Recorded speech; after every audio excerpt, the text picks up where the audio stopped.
You say slow down. I don't like to.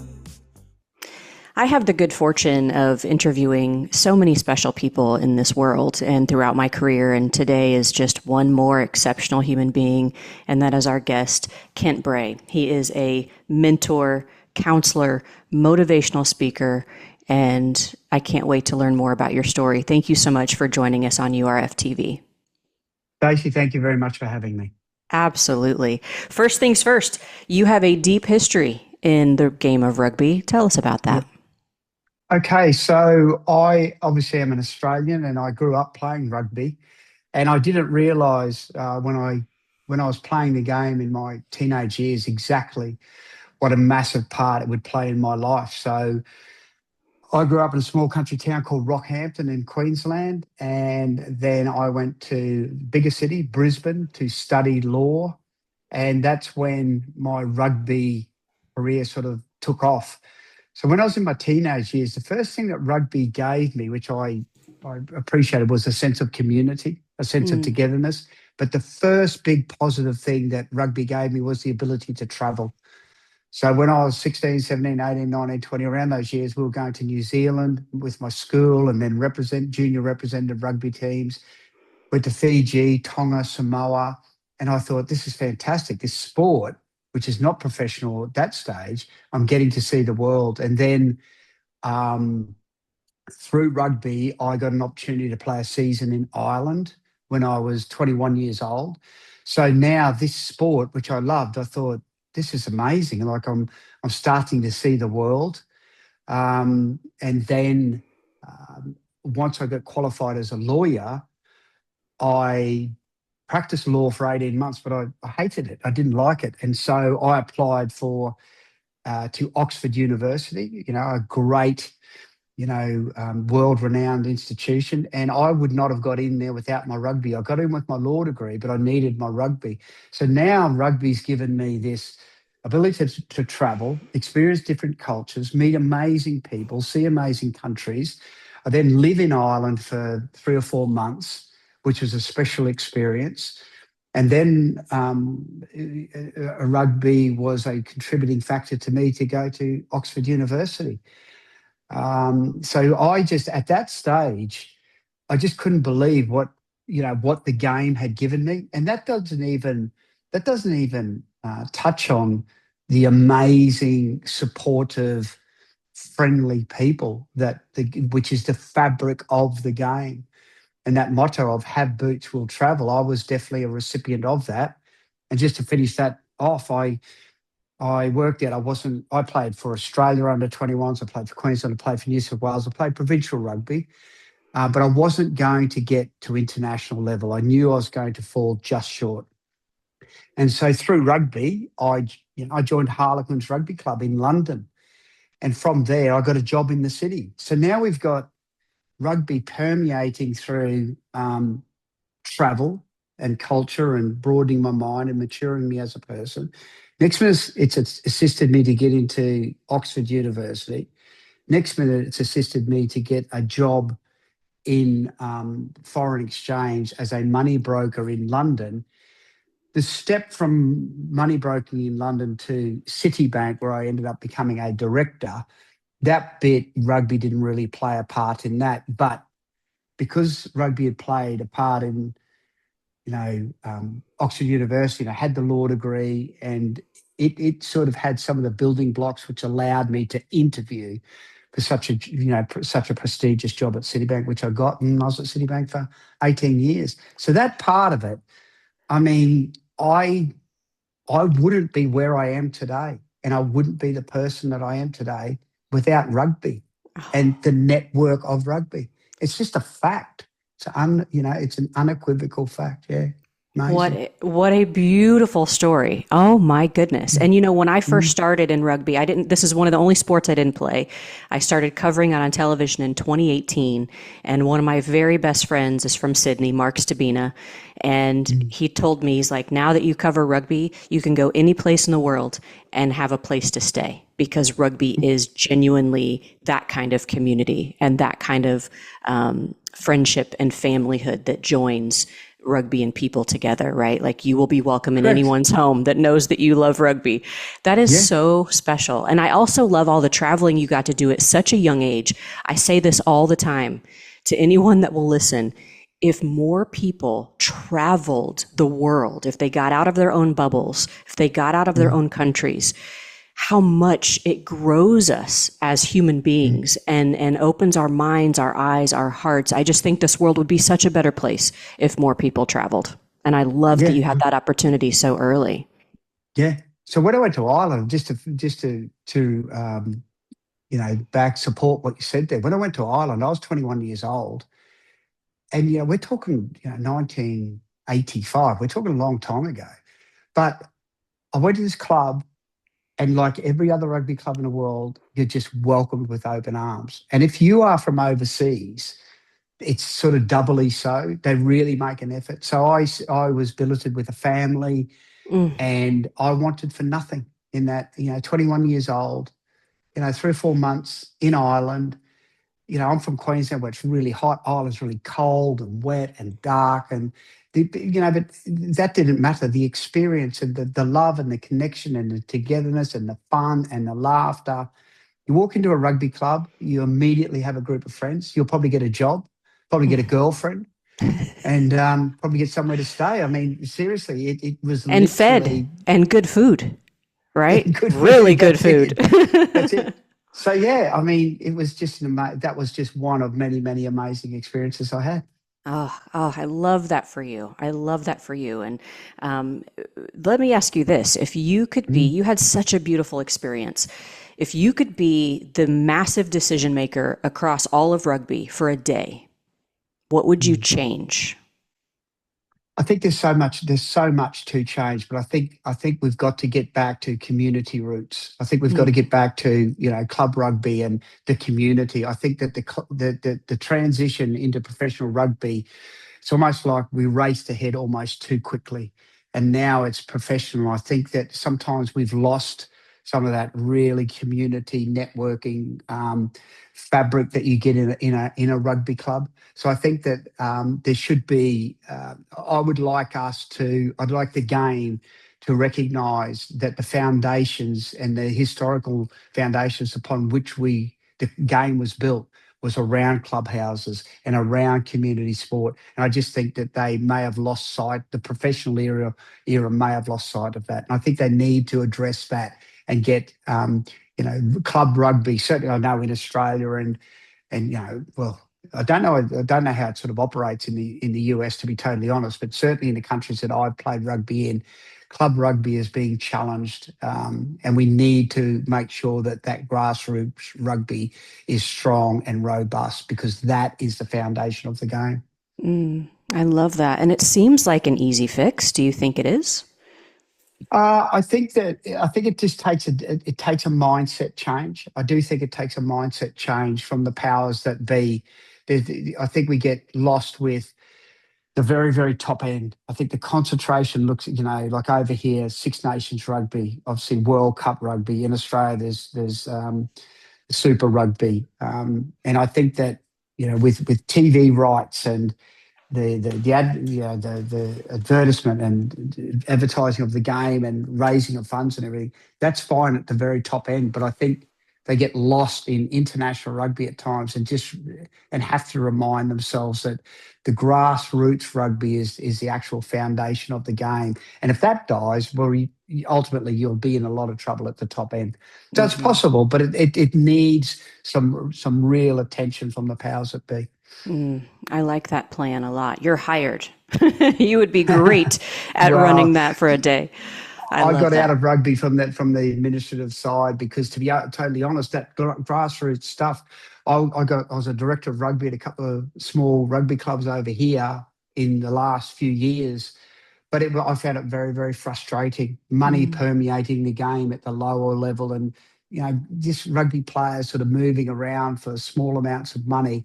And I see the fabric of rugby clubs being sort of torn at. And yeah. it wasn't a game that I was familiar with anymore. And I still go and support rugby, but I sort of wanted to go back and give back in rugby, which I found dissatisfying. But as it turns out, because what I do today, I work with a lot of rugby players, so I'm giving back in that way. And I think that's a perfect move. When you think about your time playing and now giving back, coaching, even administration, in what ways did being a player help you be a better coach, a better mentor, a better person in that front office seat? Yeah, so the first of all, where I saw that it was really beneficial, I absolutely, well, let's back up a little bit here. I absolutely believe in team sport. I was pretty good at some individual sports like running, swimming, and all that sort of stuff. But I really like team sports. Team sports for me were there was so many life lessons. It was about cohesiveness, working together. There's no it doesn't matter what your background is. It doesn't matter the color of your skin. It doesn't matter your religious beliefs. It doesn't matter your social status. None of that matters. What matters is your ability to play and to work in a team environment. It doesn't matter your size. I mean, with rugby, you've got guys who are 6'6", you've got guys who are 5'6". You've got all body shapes. It's so inclusive. It's amazingly inclusive, and within that framework, there was things like obeying authority, like the referees, the actual the people who run the game, so to speak. So there's respect for authority, respect for the opposition. Look, it can get very aggressive during the game, but when the game finishes, that's it. We go in the bar and have a beer. Learning how to win with grace, how to lose with a degree of humility, respect for the opposition, as I said, teamwork, preparation of your body, preparation of your mind, the ability to put in place game plans, carry them out on the field. So when I went into the city, I thought, oh, look, I don't really know what I learned from the game of rugby is going to be transferred into the business world. But as it turned out, there was a lot of replication. So when I went into the financial industry, first of all, you want to win. So in the financial industry, we're trading, like when I was at Citibank, it was like me versus the markets. I was a foreign exchange trader. So it was a competitive environment. I worked in a team that, there was about 12, 15 of us on the team in that foreign exchange on that desk. And whilst we traded different currencies, we would be always talking about trading ideas and what's going on in the world. So that intellectual property was being passed around on the desk, very much like a rugby team. And when I went onto the desk, one of the things that I would like to think I was a major contributor of was, I was always talking about team. So with the guys, I didn't really I was always promoting like us and, let us work together. Let's our ideas about trading, what's going on in the market, let's share them. And that was a very, very much an inclusive rugby type attitude. So a lot of like when I won in the market, I thought, okay, don't get too carried away here because, there's a loss just around the corner, just like there was in rugby. And when I lost, I thought, okay, it's all right. Like, yeah, I've had a bad day. I've lost, a few million or a million or whatever it might have been. But, my day will come again. So the mindset, the physical mindset was there was a lot of parallels. There was a lot of similarities, which I think really helped me forge out a 22-year career in the financial industry. Yeah, rugby. There again, rugby playing a part in my vocation and my career. Absolutely. I also love the visual that I'm getting as you're talking about team. Your family is also benefiting from that mindset because you're a team. Your family, you're a team. You do things together, you uplift each other, you pick each other up. And again, it all traces back to rugby. That is so incredibly special. 100%. So special. Yeah. I mentioned earlier just how exciting and beautiful and precious that first part of your life was, getting to travel and play rugby and meet all these fabulous people, see the world. It wasn't always easy, though. You found yourself in some darkness at a time. Would you mind sharing that? Yeah, so when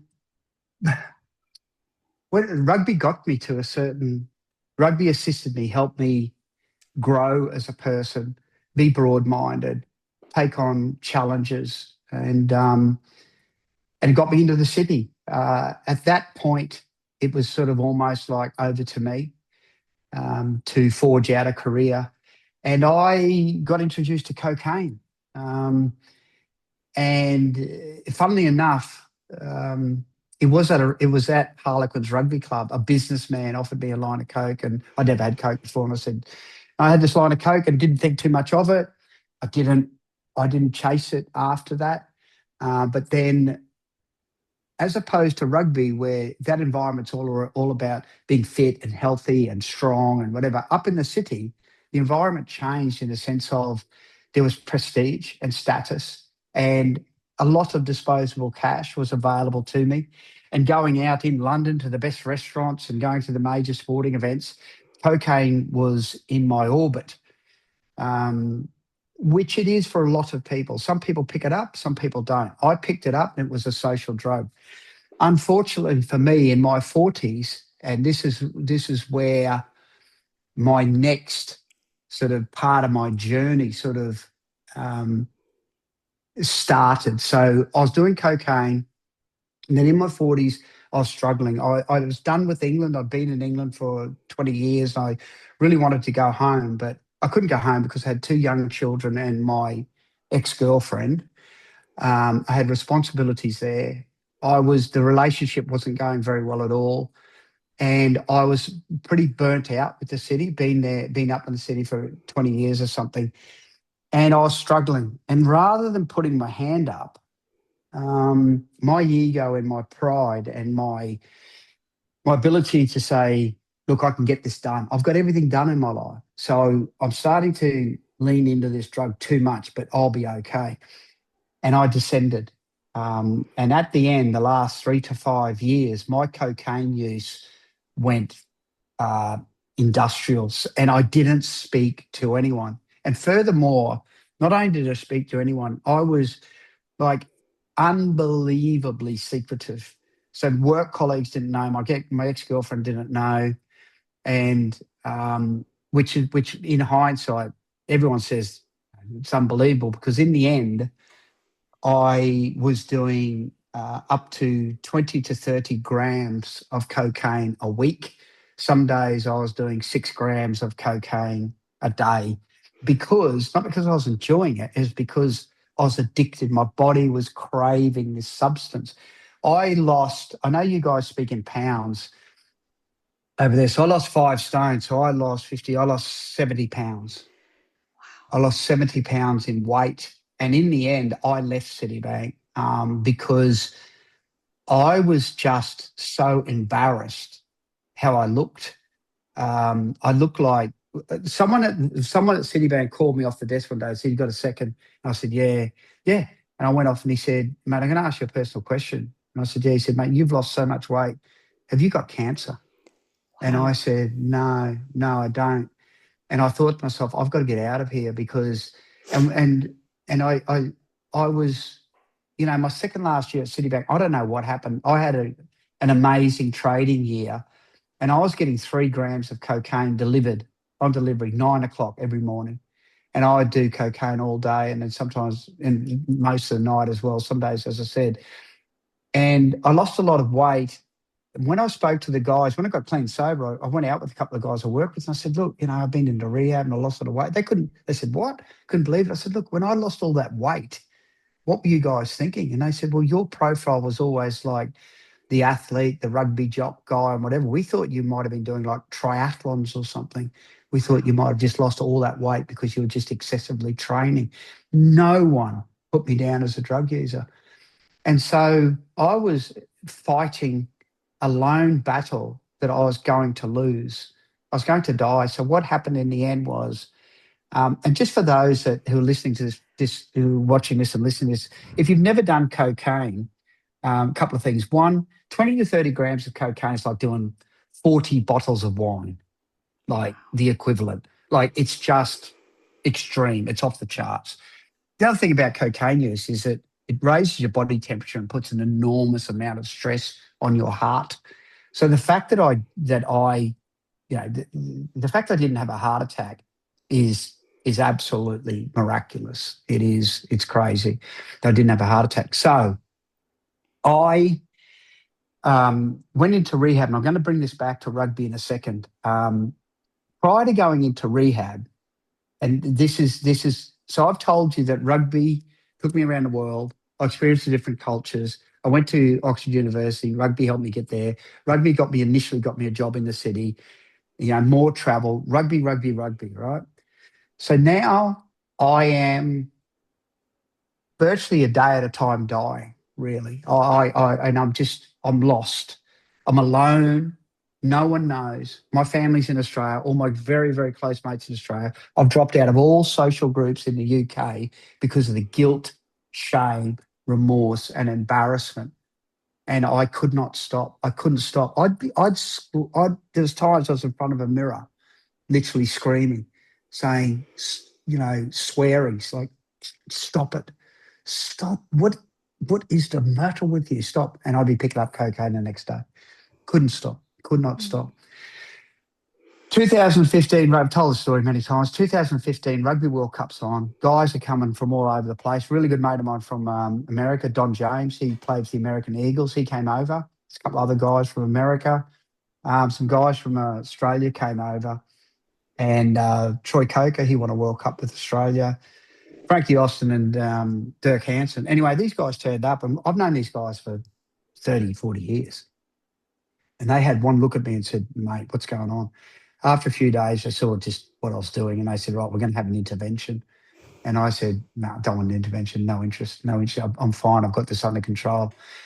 And then someone got the message through to me. It was Troy Coker. Troy's 6'6", mildly psychopathic back in his rugby days.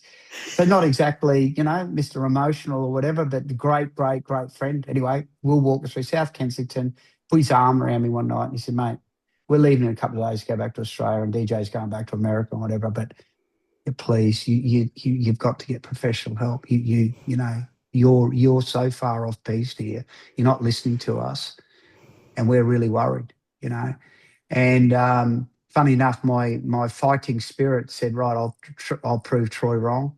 So the next 5 months, I tried to kick the habit, and I couldn't. I got the amounts down to about 10 grams a week or 5 or 6 grams or something, but I couldn't stop, and that's when I entered rehab. So I went into rehab. I'll just finish the story off. I went into rehab, 6 weeks in rehab, came out of rehab, 8 days after rehab, I'm in a hotel room by myself for 3 weeks, just doing mountains of cocaine. And then I had what they call in recovery called a spiritual awakening. And so I'm a Narcotics Anonymous guy. That fellowship saved my life. Narcotics Anonymous saved my life. And I woke up one morning, I went to the toilet, it was 3:22 a.m. on the clock on the TV, and I said, I am done. I'm done. I'm done. I'm done. I'm done. I'm going to die. I know I'm going to die. And at that stage, I had a 5-year-old and a 2-year-old, and I just had a light bulb moment, a moment of clarity, aha moment, whatever it said. And I just said, this is taking a lot more out of me, and I'm getting out of it. And I don't have 8 choices. I've only got 2. Keep using cocaine and die, or, give recovery a go. Get brave, get courageous, like I had done at various stages in my life. And the last time I picked up cocaine was on the 17th of June, 2016. The 18th of June was my first clean and sober day. And since the 18th of June, 2016, I've not had one line of cocaine or one alcoholic substance in. So I'm 9.5 years clean and sober. God willing, one day at a time, spiritual God, not religious God, the spiritual God that we believe in Narcotics Anonymous. One day at a time, if I get to June this year, which God willing I will, I'll be 10 years without a drink or a drug. And so what I'll say about that, thank you very much. What I'll say about that is, again, the person that got through to me in my hour of need, the person where a message got to me was a rugby player. rugby players, those guys that came over in 2015 who were, saying, mate, listen, come on, you're going to die. Come on, sort it out, da, da, da. And then Troy obviously said, mate, do it. And that resonated with me. And I think I've thought about this a lot. I've processed this a lot. The thing about rugby is, and it would be like the NFL or maybe basketball or whatever, but when you've been in the trenches with people, like the thing about rugby is there's a code. The code, excuse me, the code basically says, I will not, I promise you, with every part and fibre of my soul, I'm not going to let you down. Right? And the guy that stands beside you, that's the way that we operate in rugby. And the greatest, one of the most painful things that I ever experienced in my life would be missing a tackle that lost a game. Not for me, but I've let my mates down. I lost a brother when I was 16, I lost a really good mate when I was 30. I can handle pain. I know I'll get through it. But letting down rugby mates, it is like there's nothing more painful. There is more painful than that, but it's one of the most painful things I've ever seen. And so everything Troy and I had gone through, we won a grand final with a club in Brisbane. We played at Oxford University together. We played at Harlequins together. We would have had thousands of training sessions, and we would have been in games where he's looking at me and I'm looking at him, and he's saying, mate, do something. And I'm looking at him and I'm saying, mate, I've got your back. He's got my back. Well, he would have had my back more than they had his, because he's 6'6" and and partially psychotic, right? That's right. And I'm a lover. You know what I mean? I'm a back. Yes. I'm delicate. No, but you said business about I've got your back. And so I think the guy that got the message through is the guy that I've been in the trenches with. Yeah. The guy that I've been in the trenches with, he literally turned to me and said, mate, come on. And so there you go about rugby. I can state, look, Troy is embarrassed. He'll hear this story. He's heard it before, and he's actually said to me, mate, you saved yourself, which is true. I did. But I have to be honest and truthful today and say, yes, I went to rehab, and then I had a relapse, and there's a journey. But I also have to add into that journey that night when we were walking through South Kensington as rugby players, and that trip when they were that Rugby World Cup, when I came over from Australia, and DJ came over from America and a few other blokes, and they were concerned, and I saw the concern in their face. I have to admit that rugby community, that rugby fabric, and Troy, he and I, our rugby journey together, he got a message through to me. They said something to me which made me feel so sad. When I got clean and sober, I went to the 2019 World Cup, and I was about 3 years clean and sober, and we're sitting in a Japanese restaurant, and it was a bit farcical actually, because it was one of those ones that you've got to sit and cross your legs. Well, Troy's 6'6", and he's put on a bit of weight. He's had 2 knee operations, so he's laying down one side. I'm sort of laying down this other side of this very low Japanese table sort of thing. We're sort of talking, and I said, there was this bloke, Frank Austin was there, and Troy was there, and they said, so the guy Dirk Hansen, they said, when we got on that plane to come back from England, one of the blokes said, I don't think we'll see, there's some chance we might not see KB ever again. I think we've got to, just prepare that this possibly might have been it, possibly. Anyway, when I sat in that, I'm thinking emotional now, because what happened was I sat in that Japanese restaurant, and Troy was there and Frankie was there, and I said, guys, I just want to say something. And I went to speak, and I broke down crying, right? And I grabbed a napkin, and I put my head in my hands, and I was just sobbing and sobbing. And then Troy was saying, everyone calls me KB, he said, KB, what's up? What's the matter? What's the matter, mate? And I just put down a napkin, and I just said, thank you. I said, thanks for not cutting me loose. Thanks for not cutting me loose.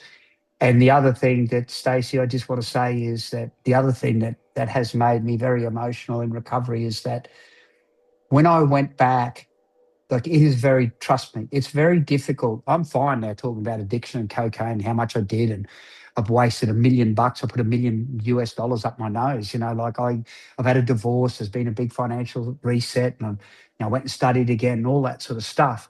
But initially I thought, I don't know how the world is going to react to me. I don't know how the rugby community is going to be. I don't know how my family's going to be. I don't know how my friends are going to be. Anyway, what happened was all I was met with from the rugby community was love and affection and just embracing me. And all I got back was, mate, we are just so happy you're alive, so proud of what you've done.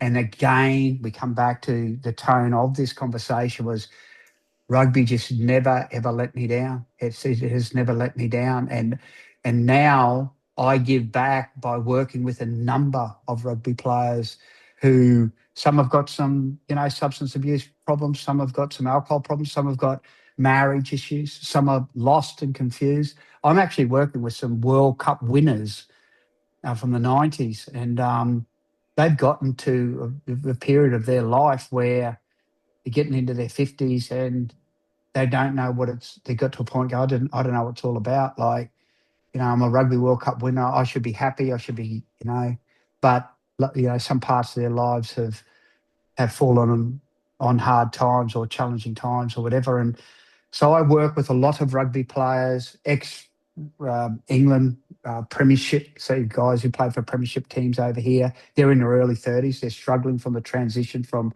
professional sport to the real world. And I work with a ton of professionals. I've got clients. So I'm actually in my house at the moment. I work from home. I think in 2025, I think I had 5 sessions in my house.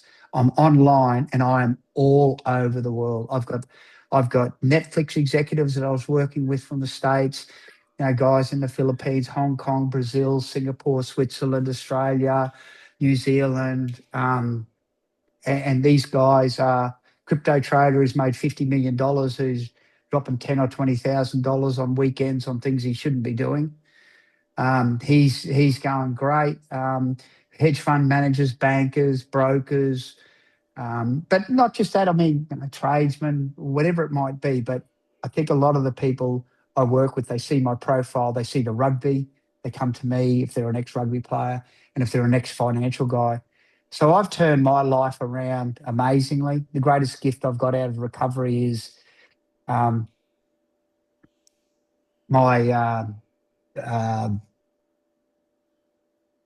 be a present and available dad.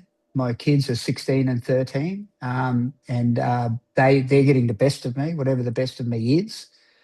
I'm not special and different. I'm not amazing, but I'm having I'm clean and sober. I spend my life in a worthy cause. I'm genuine and authentic, honest, sympathetic, empathetic, compassionate to the best of my ability, and they see that. And then this is probably the lowest paid vocation I've ever had in my life, but it's by far and away the most fulfilling. When I have a positive experience with a client, it's mind-blowing. And just quickly, I'll finish off on this part. The most amazing experiences I've had, listen to this, this is amazing, right? The most amazing experiences I've had with clients have probably been 2 females who suffered sexual abuse. And I don't know, I think it just sort of, I don't know why they suffered, both these ladies who suffered sexual abuse at the hands of a man. And here I am a man, and my ex-profile is a rugby guy, that tough, resilient, somewhat, maybe even slightly male chauvinistic or possibly, that profile. And yet I've changed so much that the sessions I had with these 2 ladies absolutely blew my mind. And, to have such an impact on them, and they're outliers. Most of my guys are rugby players and financial people. Where am I going to with this? Gratitude, just so grateful. Can't tell you how grateful I am. Really, really amazing. And I can't tell you how grateful we are that you would entrust us with your story. I know you've told it before, but just hearing you speak it and knowing that your story will save lives, has saved lives. And I want you to know on June 18th, wherever I am in the world, I'm going to be dancing my tail off in celebration of your sobriety. I am so proud of you. I am honored to say that we have met. I am honored to look at the man that I'm looking at right now as a wonderful human being. And Thank you. rugby gave you a great life, and It did. it saved your life. And I'm And so that is glad. 100%. Yes, I'm so glad that you were with us today. Thank you very, very Okay. much. My pleasure. Thanks, Stacey. Absolutely. And one more thing before I let you go. You know, here at URF TV, we always say, fans first. Rugby forever. Absolutely. Thank you very, very much. I'm giving you a big hug through the screen right now. I am so proud of you, and I can't wait to see what's next for your life, because it's a good one. It's a good story. Thank you very much, Stacey. Just quick plug, anyone out there looking for help, reach out to me, Kent Bray, Counselling and Mentoring online. Check out my podcast, check out my website. If you're suffering, you need someone to speak to, come to me. Thanks very much, Stacey. Thank you. Thank you.